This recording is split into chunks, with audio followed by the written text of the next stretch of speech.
โอเคကျွန်တော်ဒီဘက် Premier League ကစနေတနင်္ဂနွေမှာ6ဝဲကန်ပါ6ဝဲကန်မှာအဓိကမဟုတ်ပေမဲ့ပြဿနာပါလဲဆိုတော့6ဝဲလုံးကတော့ကောင်းတယ်အဲ့ဒါရှော့ပဲအဲ့ဒါပြဿနာပဲ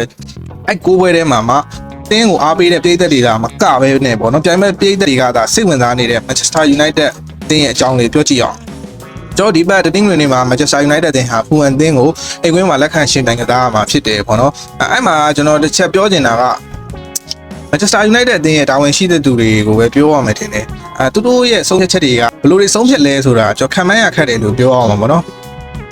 အခု Michael Carrick ရဲ့နှစ်ပွဲကင်နေရ Man City Arsenal ခြေစွမ်းပိုင်းရောရလက်ရောအားရစရာကောင်းတယ်အဲ့အနေအထားမှာကိုကျွန်တော်တို့ Manchester United အသင်းကဗောနော်နီးပြတယောက်ကိုအလောတကြီးရှာနေတဲ့ပုံစံမျိုးတည်င်းကြရတယ်ပေါ့နော်အဲ့ဒါကတော့အိမ်မမိုက်ဘူးလို့ထင်တယ်။ကျွန်တော် Michael Carrick ဆိုတော့ပွင့်နေဆုံးပြော Manchester United တင်ရဲ့ခံဝင်ဒါမှမဟုတ်တစ်ယောက်ပဲကျွန်တော်လေးသားမှုရှိတင်တယ်။အခုကိုင်းတဲ့နှစ်ပွဲကပေါ့နော်ရလက်တွေဆိုးဝါးနေလို့မှုနေပြအစ်တစ်တစ်ယောက်ကိုဗျာအလောတကြီးရှာနေတာမျိုးဆိုရင်လည်းတစ်မျိုးပေါ့။ကျွန်တော်အနေနဲ့ကတော့ Michael Carrick ကိုဆက်ပြီးတော့စောင့်ကြည့်တင်တယ်လို့ထင်တယ် Manchester United အသင်းအနေနဲ့ပေါ့နော်အခုမှမဟုတ်အရင်တော့လည်း Michael Carrick တခါယာယီနီးပြအကင်တုံးကတော့ပေါ့နော်ကျွန်တော်တို့မော်ဟိုရောက်လာလို့မို့မော်ဟိုချက်ချင်းနီးပြခန်းလိုက်လို့ Michael Carrick ကထွက်သွားတာထင်တယ်အဲ့တုန်းကသတင်းကပေါ့နော်ကျွန်တော်အတိအကျတော့မမှတ်မိဘူးဘာလို့လဲဆိုတော့ဟုတ်မယ်ကျွန်တော်နီးပြအဖွဲ့ဝင်ထဲမှာတော့မနေဘဲနဲ့ပေါ့နော် Michael Carrick က Manchester United တင်ကိုစွန့်ခွာတော့အခုဒါဒုတိယတစ်ချိန်ကျတော့လေအခုရလက်ပိုင်းကောင်းမွန်နေတာပေါ့နီးပြအသစ်တယောက်ကိုအလောတကြီးရှာနေတယ်အခုကျွန်တော်မာဆေးနီးပြဒီစားပြီးကိုစိတ်ဝင်စားနေတယ်ဆိုပြီးတော့သတင်းတွေထွက်နေတယ်ပေါ့နော်ဒီရင်လည်းရှိသေးတယ်ကျွန်တော် Niste Joy ကင်နေတဲ့အချိန်မှာ3ဝဲကင်နေ3ဝဲလား3ဝဲဟုတ်မယ်နော်ရလက်ပိုင်းခြေသွမ်းပိုင်းပြိသက်တွေလုံးဝစိတ်ဝင်စားနေကြိုက်နေပြီသဘောကျနေပြီဗျာNiste Joy ကိုManchester United ပြိသက်အနေနဲ့လက်ခံတဲ့သူက90%လောက်ထိကိုရှိမယ်ထင်တယ်အဲ့ဒါကိုရုတ်တရက်ကျွန်တော် Niste Joy ကြီးကိုဟိုခစ်လိုက်ပြီးတော့ကျွန်တော် MOA ကြီးကိုချက်ချင်းလေးပြပေါက်ခန်းလိုက်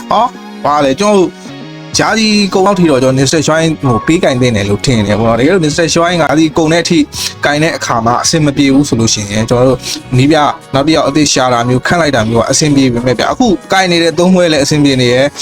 ချက်ချင်းထုတ်လိုက်တာပေါ့နော်အဲ့ဒါကြီးပါလေပေါ့နော် Manchester United အသင်းရဲ့တာဝန်ရှိတဲ့သူတွေရဲ့ဆုံးဖြတ်ချက်ကအဲ့ဒါကိုကျွန်တော်နည်းနည်းစိတ်ဝင်စားမိတယ်ပေါ့နော်ဒါကတော့အပွင့်လင်းဆုံးပြောပြပေးတာပါ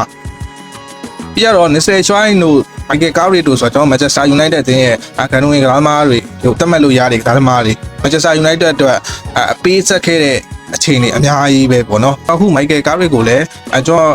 အနေနဲ့ပြောရရင်ပေါ့နော်ကျွန်တော်တို့ယာဒီကုံလောက်ထိအချိန်ပေးသင့်တယ်လို့ထင်တယ်ကျွန်တော် Manchester United ပြင်အသင်းပြည်သက်တွေဒါမဟုတ်ဘဲနဲ့ပေါ့နော်တခြားအသင်းရဲ့ပြည်သက်တွေကစိတ်ဝင်စားနေတာဘာလဲဆိုတော့ကျွန်တော်တို့ပွဲကြီးတွေမှာခြေစွမ်းပိုင်းကောင်းမွန်ပြီးတော့အလဲလက်အသင်းတွေအသင်းငယ်တွေနဲ့တွေ့လို့ရှိရင်ကံ Manchester United အသင်းရဲ့ခြေစွမ်းမယ်အဲ့ဒါကတော့ပြည်သက်တော်တော်များများစိတ်ဝင်စားဆုံးလို့ထင်တယ်အခုကျွန်တော်တို့ Manchester United နဲ့ဖူအန်ပွဲမှာကျွန်တော်အဓိကစောင့်ကြည့်ရမှာအဲ့ဒါပဲတကယ်လို့ Manchester United အသင်းက